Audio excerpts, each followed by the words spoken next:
Militarily Speaking, Episode 30, Tragedy Assistance Programs for Survivors, otherwise known as TAPS. This episode, we talk with Major Bonnie Carroll, CEO and founder of TAPS.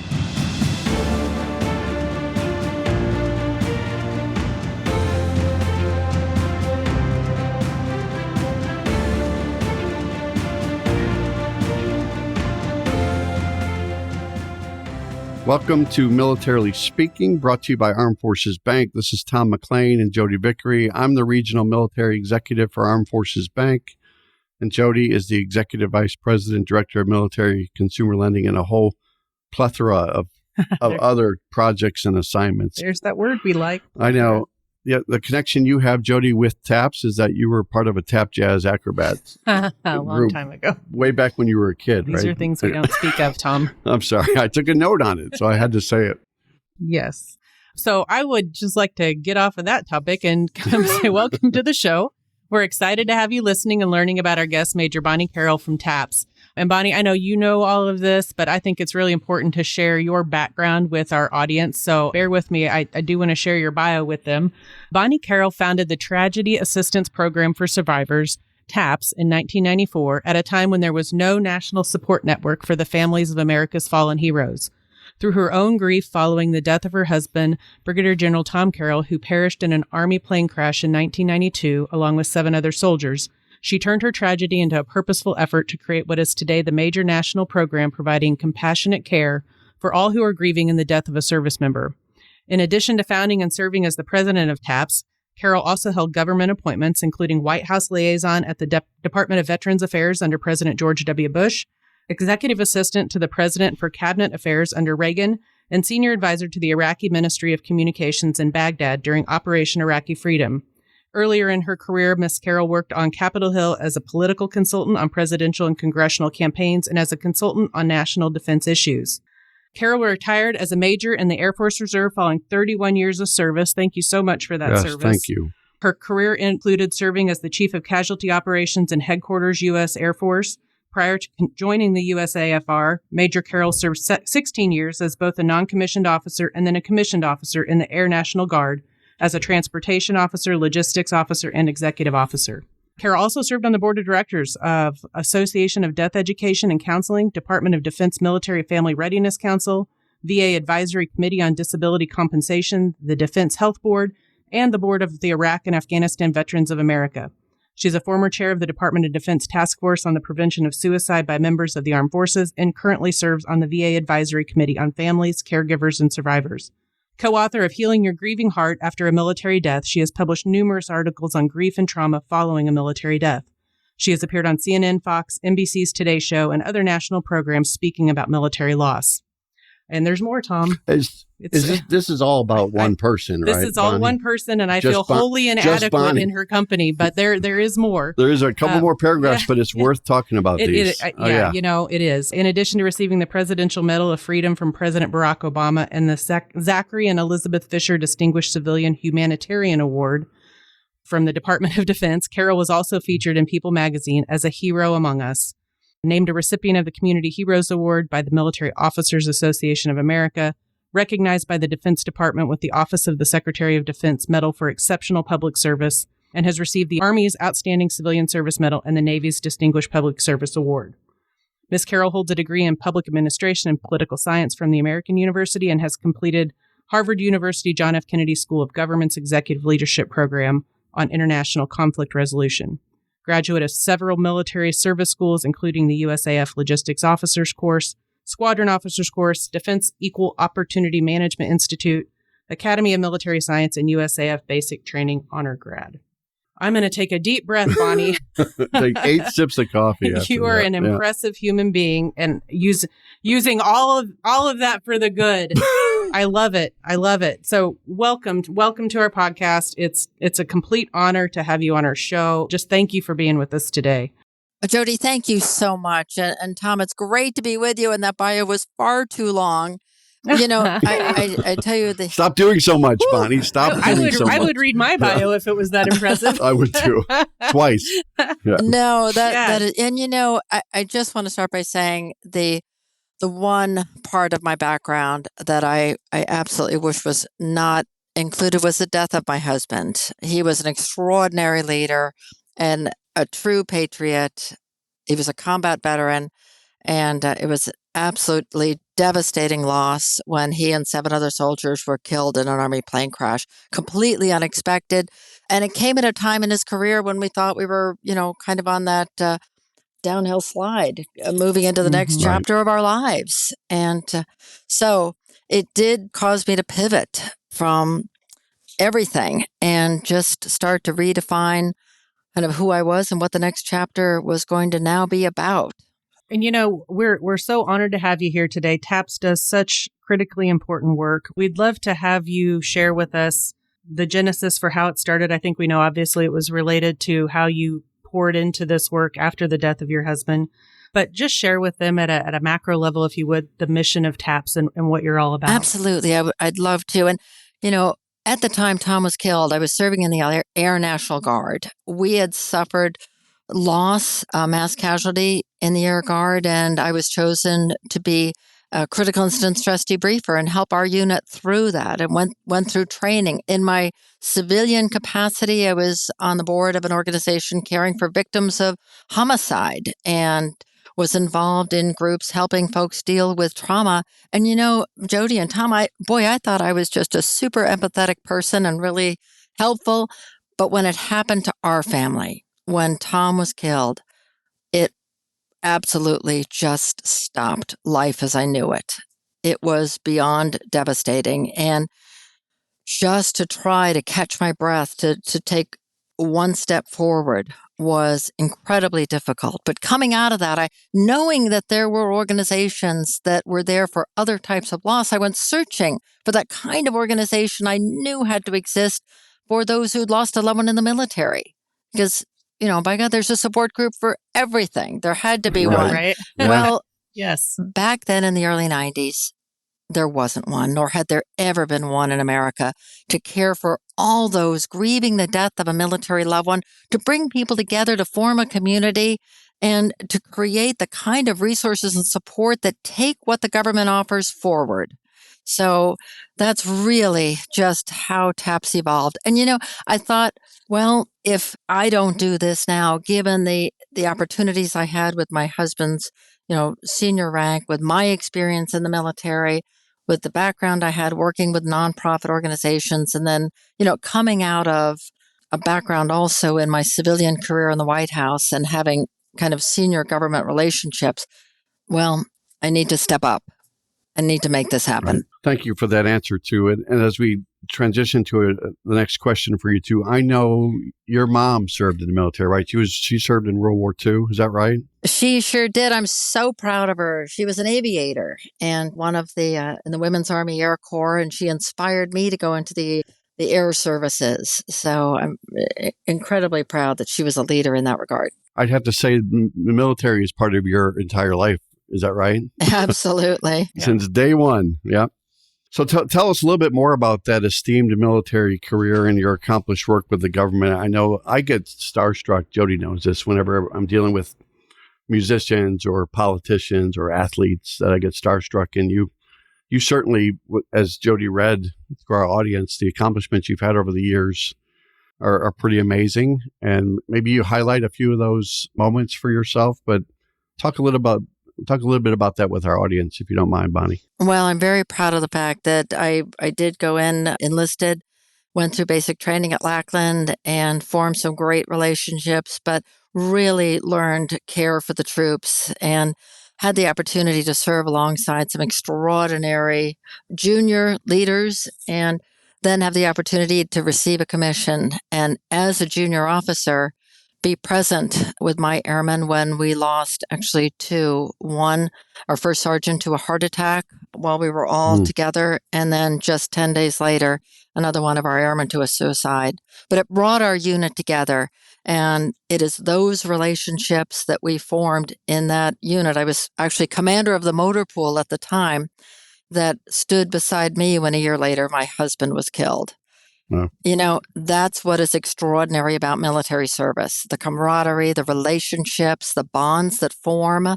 and really shape who we all become as leaders in our lives. That's so true. My husband served in the Army, Bonnie, for 20 years, and he's been out for 5-ish. Lost track. But he's been out, and he still is so connected with the people that he served with. And there's not one of them, I don't think, that if something happened to him, to me, to our family, that we couldn't call and they'd be there in a heartbeat. Absolutely. Yeah. Yeah. Thank you for his service. And I appreciate that you said that. Yeah, no, definitely. I know, Bonnie, I want to switch gears just a little bit. I know advocacy is an important part of your work today. And there has been some recent legislation introduced in DC that would be meaningful for TAPS and those that you work so hard to serve. Are there things about that upcoming legislation that you'd highlight for our audience today and maybe give them some guidance on how their voice might be heard in support of? Absolutely. I would love to. And I just want to start out by saying that a decade ago or more, TAPS started seeing families coming to us experiencing the death of their loved one by rare cancers. And because we see and embrace those families whose loved ones died from Guard and Reserve service, but not in a duty status, or veterans who have been out of the military, they don't show up anywhere else on the rolls.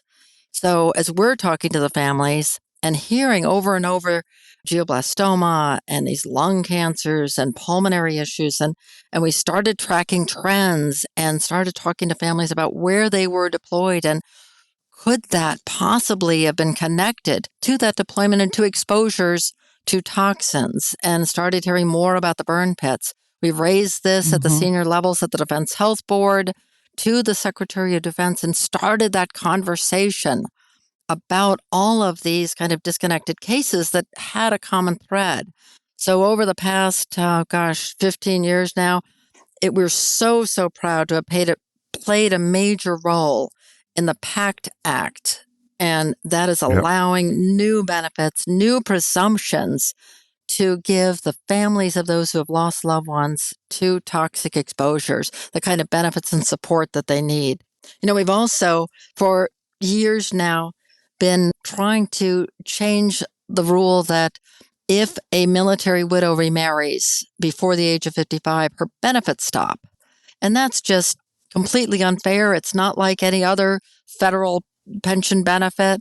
It really has a tremendous impact on our young widows who are primarily in their 20s or 30s when the loss of their spouse occurs. And we're very, very close. We've got a piece of legislation now going through called the Love Lives On Act. And we're incredibly hopeful. We'd love everyone's support in just getting that through. We were instrumental in fixing the inequity on the dependency and indemnity compensation and survivor benefit plan. That sounds very technical, but it was a little thing where those two benefits were offset. And we were so excited to finally, after several decades of trying to get that done, that last year that was fixed. So that's what TAPS does. We see these challenges through our relationships with tens of thousands of surviving families, and then we elevate those. We advocate on Capitol Hill. We talk to the government agencies, and we right those wrongs. I know, I love that. You're involved in the very detailed individual lives, but you're doing something about it at the top of the house too. Absolutely. That's fantastic. We're just so grateful now to have leaders at DOD, at VA who are listening, who understand the sacrifices our families have made and are willing to do make the tough calls, as Secretary McDonough did with the PACT Act. Yep. Absolutely.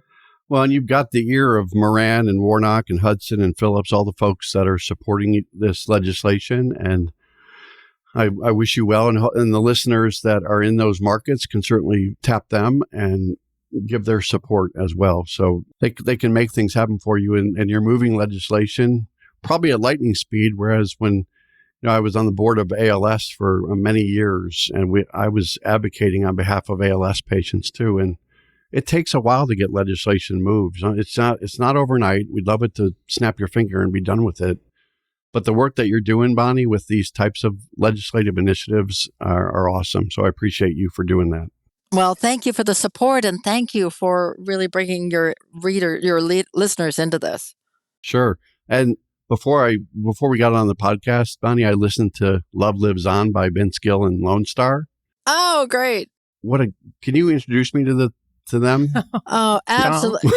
Absolutely. And I'm holding you to that. I'm going to ask Lee to hold you to that too as well. Bonnie, say no. Say no. Don't play my games, Don't Bonnie. get sucked into his vortex. I'd be happy to. No, they. Or at least some signed memorabilia or something like that. Oh my gosh, Tom. Yeah. To Tom. Absolutely. Yeah. Love Vince. Well, Okay, Tom, since you brought it up a number of years ago, Yes. we did actually do an extraordinary project with songwriters, with performers in Nashville, where we brought together 10 surviving families who sat with the songwriters, told their stories, and then we had those recording artists perform those songs for an album, and the title track on it is Love Lives On. So it's awesome. And I mean, to have Pam Tillis and John Rich and Deborah Allen and Gatlin Brothers, I mean, you got some longtime country artists that are supporting you and working with those families. So it's cool. We are blessed to have those who are in very, very prominent positions honoring the families of America's fallen heroes, as they should. Yeah.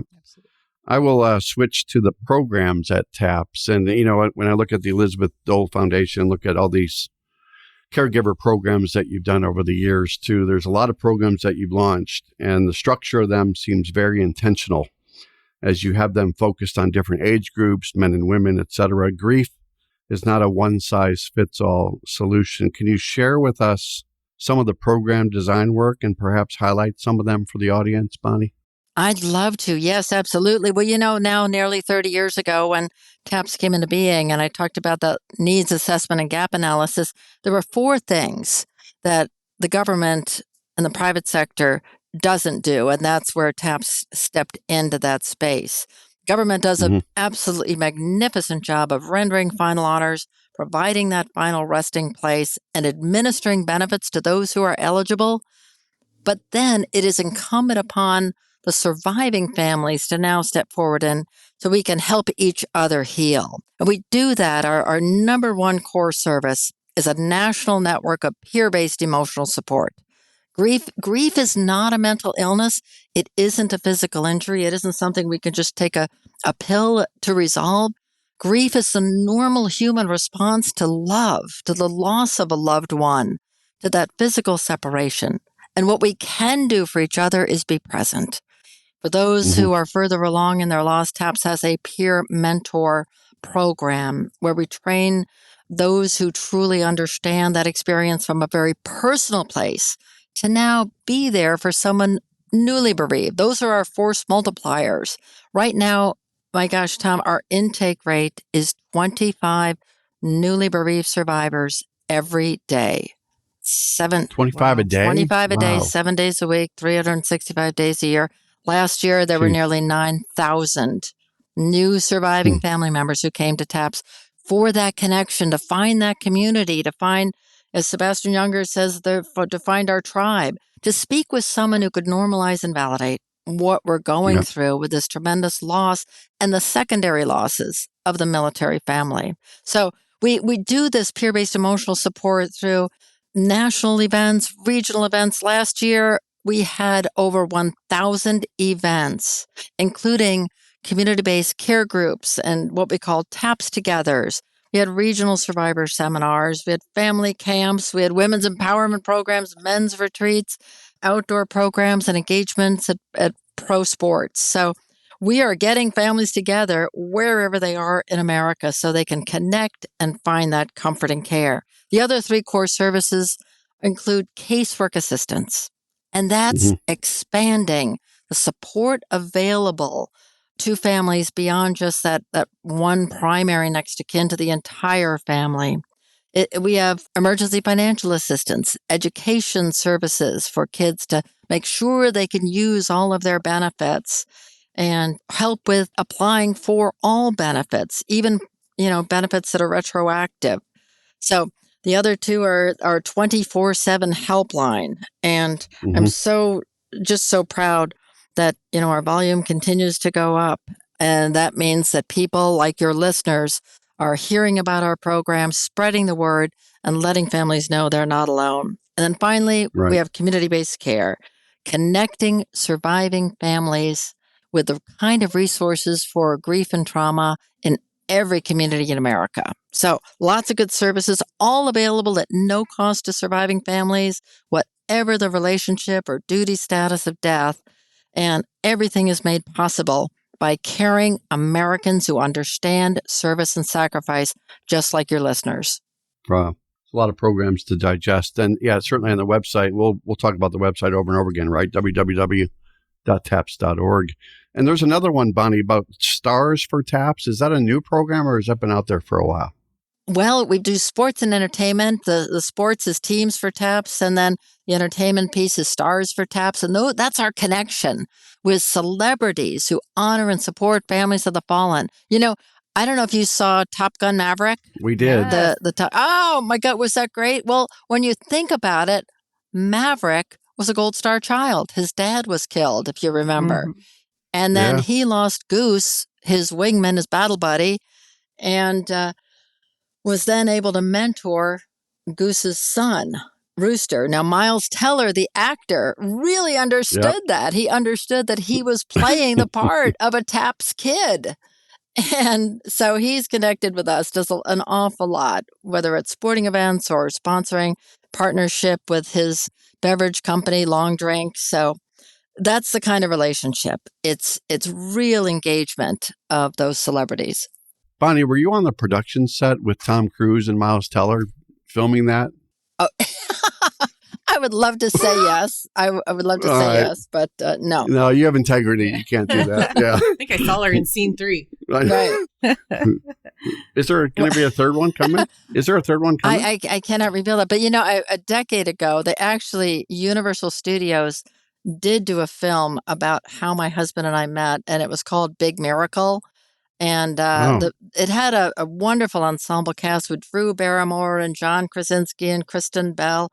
My husband was played by Dermot Mulroney.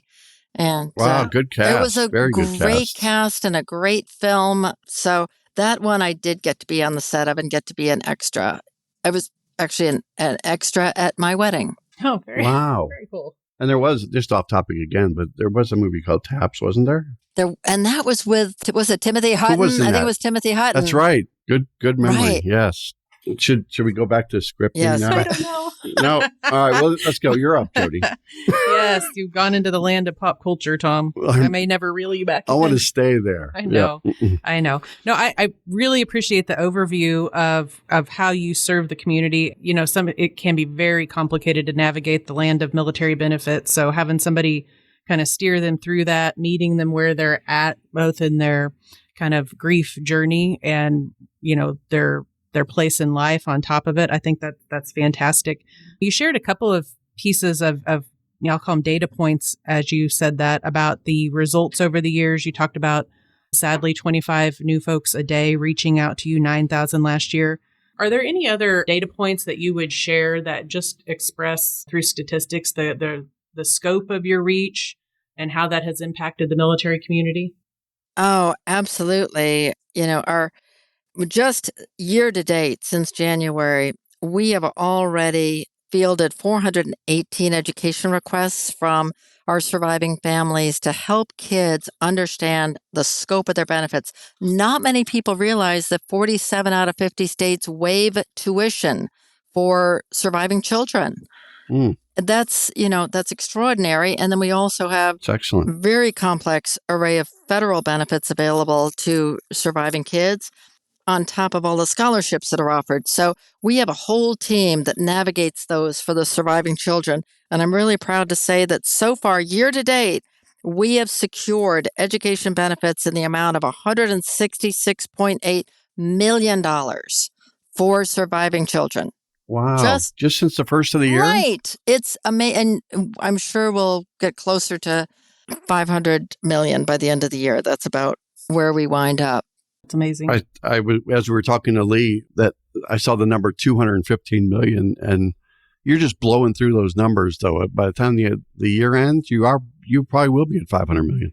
We talked about your website before, but I love that you have both online and in-person events, recognizing that you are trying to meet people literally wherever they are physically, but also in the grief process. And so, how do you help survivors match up with the right events for them, and then perhaps share with our audience how they can connect into an event to either participate or support? Oh, thank you so much for that. We do have just a very, very broad assortment of events. And we do want to meet people exactly where they are, whether that is a virtual offering or in person. So we've created major national programs like our National Military Survivor Seminar and Good Grief Camp coming up next weekend over Memorial Day, when we'll Yes. have thousands of family members coming together. A good grief camp that we have to cap at 500 kids because we bring in 500 volunteer military mentors to pair right alongside them. We've got regional survivor seminars all across the country that are paired with a good grief camp. And then we've got family camps going, and those go through the summer, an opportunity for kids and their parent to come together and learn coping skills and have fun in the outdoors. Speaking of the outdoors, we have a fantastic outdoor program, and we do retreats in beautiful places like Sedona, Arizona, or up in Alaska for women. And we just had a fantastic men's retreat in a beautiful lodge in Montana. So our biggest programs are our care groups that are more grief focused, and our TAPS togethers, which are activity based, and those happen in communities all across the country. So right now we're looking, last year we had just a little over 1,000 events. And Wow. it was amazing, but our teams are going all the time. You mentioned Stars for TAPS, but on the pro sports side, we also have fantastic engagements with professional sports teams. We ask all of our families to share with us the team that their loved one cheered for, that they cheered for, and then we make a connection with that team. So it's not just tickets in the seat, it's actually honors on the field and connection with the players. I could go on and on, but if you'd like to connect, if you'd like to volunteer, be present, attend an event, just go to taps.org and you can see everything we have coming up. So, yeah, because I think you got relationships with the NBA, NFL, right? We do. We absolutely do. Yeah, that's great. Yep. And, I'm going to go tangential again. She mentioned Montana, and I've been wanting to go to Montana ever since I see a Yellowstone episode. But I'll probably never get there, Bonnie, but I'm going to try to get to Montana. Well, it's beautiful. It is beautiful. And, and it's a beautifully healing place for our families. And it's been wonderful to have particularly our men's retreats. Right. So, just to have a chance to come together and be with other men in a safe space to talk about grief and loss. Yeah, no, absolutely. Absolutely. So I might have an impossible question for you, Bonnie. This is the one. Yeah. I know. Sometimes the most impactful way to share about the resources is through stories. I love to hear people tell stories that are meaningful and life-changing. I don't know if there is a story or maybe two, if we have the time that you would share with our audience about a family that you've been able to help. Oh, I actually just this morning, right before coming on air with you all, was with the mother of a United States Marine sniper. It's a young man coming from a very affluent, wonderful family outside of Washington, D.C. He made the decision to serve his country and serve with the Marine Corps, trained to be one of the elite snipers, and he was tragically shot and killed in Iraq. It was absolutely devastating for his family. And here it is now, more than a decade past his loss, and his mother continues to honor his life and his service by doing some of the things that he enjoyed. They have steeplechase races, kind of this affluent event where they talk about life and service and sacrifice, and how this family really are the living legacies of that American service and sacrifice. It was absolutely beautiful to see how our families forever remember and honor the lives of those we have loved and lost. So, today I'm holding Corporal Kirk Bosselman in my heart. Okay. Man, that's awesome. Yep. Nope. That's a fantastic way to let a mother's love live on, I think. Oh, yeah. Sure. Tell us how we can get involved, our audience can get involved. You've referenced that a lot during this discussion, Bonnie, but certainly going to the website and seeing the whole plethora of things that are available for people to do and to reach out, and from a donation standpoint, they can do that too. But is there anything else you want to share about how people can support and get involved? Or is there anything else you want to close this discussion when it comes to TAPS and the great work that you do around the globe? Oh, well, thank you for that opportunity. And, TAPS is a private organization. We're a 501c3 nonprofit. I'm really proud of how highly we are rated by all of the charity watchdog Oh, sites. yeah. Everything we do is made possible because caring Americans understand the sacrifices of our men and women in uniform. And they recognize the fact that we owe them a great deal. So, as I said, everything TAPS does is through donation dollars. We have no government funding, although we come right alongside the military through our memorandums of understanding and protocols that we have. We fall into a unique category like the Fisher House, Red Cross, and USO of providing that direct service, but doing it as a private organization. So donations are greatly appreciated.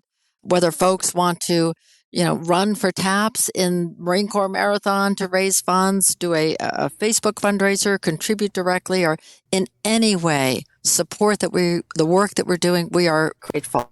All available, and we talk a lot more about how far those donation dollars go at taps.org. When our audience listens to all that you said today, I would have to think that people would open up their wallets, because of all the great work. We want you to continue to do all this great work. So thank you, Bonnie. Well, and the nice thing is there are big and small ways that people can engage, however they're able.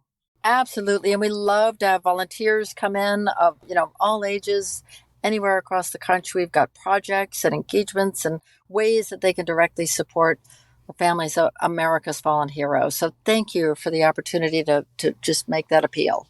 By the way, the TAPS Ukraine, is that surfaced? That's a new endeavor? Well, not so much. It's about 8 years old. Well, I was a little off, wasn't I? No, well, that wouldn't be the first or last time. I was so excited to hear about that. But you want to say a couple words about it? I'd love to. Well, way back, it was in 2014 that Russia first invaded Ukraine. And at that time, the Ukrainians lost about 14,000 of their citizens who had stepped forward to fight in defense of their homeland. The U.S. State Department actually came to TAPS the next year and asked if we would mentor the creation of an organization like TAPS, only there to help the families grieve their losses and honor their dead. So we were absolutely so... What an honor that was to be tapped to do that. Yeah, absolutely. And we immediately met with a delegation from Ukraine. We then traveled over to start doing training. We've been going back and forth now over all these years, and that organization formally launched in a very big way nationally in Ukraine in 2018. Since then, they've been building national capacity across Ukraine. And once the war kicked off, the headquarters in the east of Ukraine, in Dnipro, stood up a major volunteer coordination center. So those family members who had lost loved ones in 2014 now trained to provide care. They're the ones, I'm so proud of them. They're caring for the newly bereaved of this war. They're managing morgue operations. They're managing all of the funerals. They're also rallying volunteers to provide critical resources for those on the front lines fighting in defense of their freedom. So we have a delegation from TAPS Ukraine coming out of their country for the very first time back to the United States, and they'll be with us next week. So I'm just incredibly proud of them. So you'll be with them and probably in concert with Memorial Day weekend too, right? Yes. Good. Yes. So they can actually kind of reset, refresh, again, get reconnected with our programs, how we do things, talk through the trauma that they're experiencing and let us take care of them. But they now have 72 psychologists working just on grief and trauma 24/7 in the east of Ukraine. I'm glad you asked about that. Yeah. You're welcome. So, Bonnie, before we wrap up, I just want to give you an opportunity. If there's something that Tom and I have neglected to ask or maybe didn't know to ask, is there anything else that you'd want to share about TAPS with our audience? Well, TAPS is there for all those who are grieving the loss of a military loved one, regardless of the duty status or the relationship to the deceased, to the branch of service.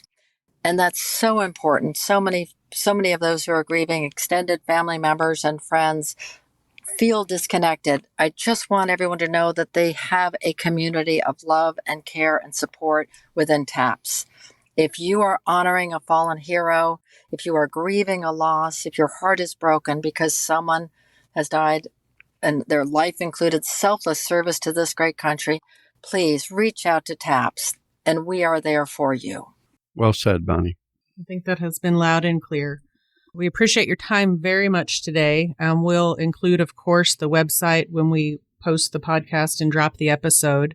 If you've got just a couple of minutes, we have something we do in every podcast, Bonnie, called the Military Minute. So hang with us if you would. So last week's trivia question in the Military Minute was only one president served as an enlisted man in the military and did not go on to become an officer. What was his name? Oh. Well, if you are listening and you answered James Buchanan. So the question for this week's kind of an interesting one.